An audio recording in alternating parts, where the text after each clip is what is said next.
እናቴ ደሃ ምግብ እንስራ።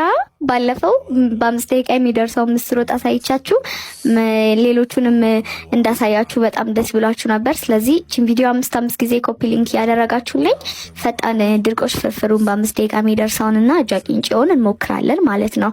አሰራሩ ልክ እንደዛኛው ነው። ውሃ ሩብ ሊትር ውሃ እንጥድና ሲፈላልን ቂቤ ወይም ደግሞ ዘይት የፈለግነውን አድርገን ከዛ በኋላ ስልሳለው መጀመሪያ ድርቆሹ እሱን ከተን ሲፈላልን ድርቆሽ ፍርፍሩን ማድረግ ነው ማለት ነው።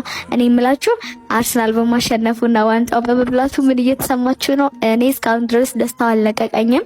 በጣም ደስ ብሎኛል። ምክንያቱም ከዚህ በፊት ከሲቲ ጋር በነበረው የዋንጫ ጨዋታ ለዛኛው ዋንጫ ማለት ነው ሲሸነፉ ትዝ ካላችሁ ራይስ ስናደን ሚል ንግግር ተናግሮ ነበርና በጣም ተናድጄ ቢሆንም የዛን ቀን ግን የሱን እንትን ቪዲዮ ላይ አስገብቼ አላለቀም ዋንጫውን እንበላዋለን ብያችሁ ነበርና ልክ እንዳልኳችሁ እንደ ቃሌ ስለሆነ በጣም ደስ ብሎኛል። የአርሰናል ደጋፊዎች በድጋሚ እንኳን ደስ አለን፣ እንኳን ደስ አላችሁ ማለት እፈልጋለሁኝ።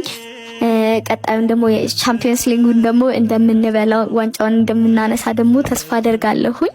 የምትተማመኑ ከሆነ እስቲ ስለ አርሰናል ጥሩ ነገር ኮሜንት ሴክሽን ላይ ንገሩኝ። ከዛ ፍርፍሩ አያችሁት በቃ እንደዚህ ሆኖ ደረሰ ማለት ነው። አሰራሩ ምንም የተለየ ነገር የለውም። ደግሞ ልክ በቃ ሽታውም ልክ ፍርፍር ነው፣ ኖርማል በቃ ፍርፍር ነው የሆነው ማለት ነው። እሷን ከዳቦ ጋር መሰየን አሰርኩኝ። ከዛ እንደገና ደግሞ ውሃ ፈላውና ቂቤ አድርጌ አጃ ቂንጬውን እሞክራለሁ ማለት ነው። የዘዴ ፉድሶች እነዚህ ፈጣን ምግቦቹ ምንም አይነት አርቲፊሻል ፕሪዘርቫቲቭ ወይም ማቆያ አይጠቀሙም። እንደገና ግሉተን ፍሪ ናቸው። በድጋሚ ደግሞ ከአዲስ አበባ ምግብ ቁጥጥር ባለስልጣን ፍቃድ የተሰጣቸው ስለሆኑ ጤና ላይ የሚያደርሱት ጉዳት የለም። እኔ ጤና ላይ እንደመስራቴ መጠን የእናንተ ጤና የሚጎዳ የራሴንም ጤና የሚጎዳ ነገር እዚህ ጋር አምጥቼ አላስተዋወቃችሁም ማለት ነው። እነዚህን የዘዴ ፉዶች ማግኘት የምትፈልጉ ከሆነ ከታች አካውንታቸውን ሜንሽን አደርጋለሁ። ማውራት ትችላላችሁ፣ ማግኘት ትችላላችሁ ማለት ነው። እኔ ቂጬ እንደዚህ ቆንጆ ሆኖ ደርሶልኛል። ለመቅበስ በጣም ነበር የቸኮልኩት። ከዛ ሳህኔን አቅርቤ ውጥት አደረኩት፣ አወጣጣሁት ማለት ነው። በጣም ቸኩዬ ነበረ ለመብላት። ሽታውን እነግራችሁ አልችልም። በጣም ነበር ደስ የሚለው።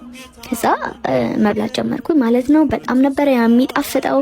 ቆንጆ ለጊዜ ለሌለው ሰው መፍትሄ መሆን የሚችል ጥሩ የስራ ሀሳብና ምግብ ነው።